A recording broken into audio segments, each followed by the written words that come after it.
जास्त लागा 500 लागा दादा 500 करून दे टाके फुल करून दे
जसं की आता तुम्ही बघताय की पेट्रोलचा साठा शिल्लक नाही आहे आणि तो आता तास किंवा 2 तास चालेल इतकं शिल्लक आहे। तर सरकारने जो नियम काढला आहे तो लवकरात लवकर त्याला मागे घ्यावं आणि ड्रायव्हर लोकांचं जो पण अडचण आहे ती मान्य करावी ही अशी आमची विनंती आहे।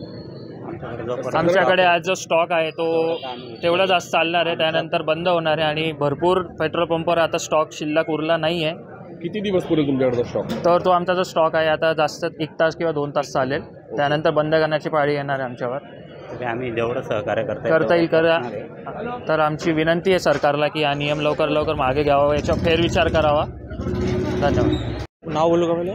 मी राहुल पाटील धुळ्यातून बोलतो आहे आणि इथं पेट्रोल साठा खूप कमी झाला आहे। मी 2 घंट्यापासून इथं लाईनीमध्ये उभं होतो, तर आता कुठेतरी माझा नंबर लागला आहे। ज्या काही मागण्या आहे आपल्या ट्रक लोक संप चालू आहे त्यांच्यावाल्या मागण्या ज्या असतील त्या लवकरात लवकर पूर्ण कराव्या आणि लोकांचे खूप हाल होत आहे पेट्रोल नसल्यामुळं, तरी सरकारने लवकर त्यांची मागण्या पूर्ण कराव्या।